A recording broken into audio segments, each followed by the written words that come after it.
I'm Naomi Newton-Fisher, I'm 30 and I live in Billericay in Essex. I've been running seriously for about 3 years. I did do a marathon in 2010, but just trained up for that and then stopped running entirely.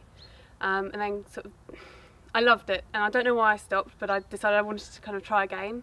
And so I started running and then ran London again a few years ago, and I haven't kind of stopped since, and I've done now 12 marathons and 6 ultras. Wow. To date, yeah. Brilliant. Where were the ultras?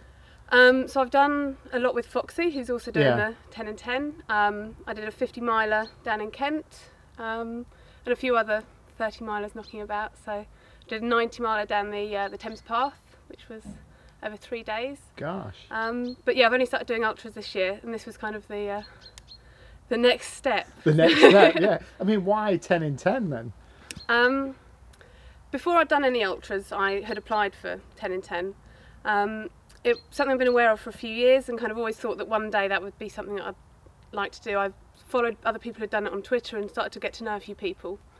And there's obviously the challenge of actually doing the run and seeing what you can achieve personally and or not, and just kind of going through that whole process psychologically and physically of seeing what you can do. But also everybody sort of talks about the Brathay bubble and the camaraderie and getting to know everybody, and that whole side of it was really sort of attractive as well, I think, sort of becoming part of the group of people that had achieved something so ridiculous sort of appealed. They were your words. Yeah. Yeah. And then what about the Brathay cause itself? What are your thoughts about the charity? I've done sort of charity fundraising for other charities through other marathons, and this is probably one of the easiest charities I've found to fundraise for, because it's something I think everybody can empathise with. Everybody understands the reasons behind it, the benefit that it can give to so many people. It's not very specific to a particular illness or a particular issue that a certain group of people are dealing with. It really affects, you know, kids from every background and everywhere, and really kind of helps people who will go on to achieve anything, and it could be anybody's children that they could help. And people really seem to warm to the idea of the charity, and they understand what they can achieve. And so this is just sort of, it's nice to be doing this challenge for such a great charity, because it really means it's going to be worthwhile. It's not just me kind of indulging myself and, you know, coming up to a physical thing. It's actually going to make a difference to people as well. You call running 10 marathons in 10 days and indulging? I do. I can see how that's a bit weird. But yeah, I mean, getting away from home life and work and everything else, and just coming up here and spending that time doing something that with people that understand, and that, you know, we all love doing the running thing so much. It's going to be a really great opportunity to indulge myself, definitely. And then what are you most looking forward to when it comes to the challenge then?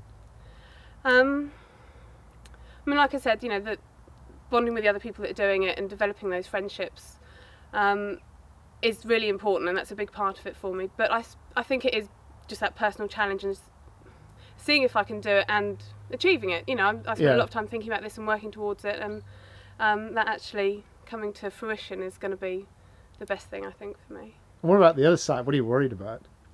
Injury. I think your body just breaking down, not being able to cope with it, and so the resultant possibility of not finishing, that would obviously be the worst thing.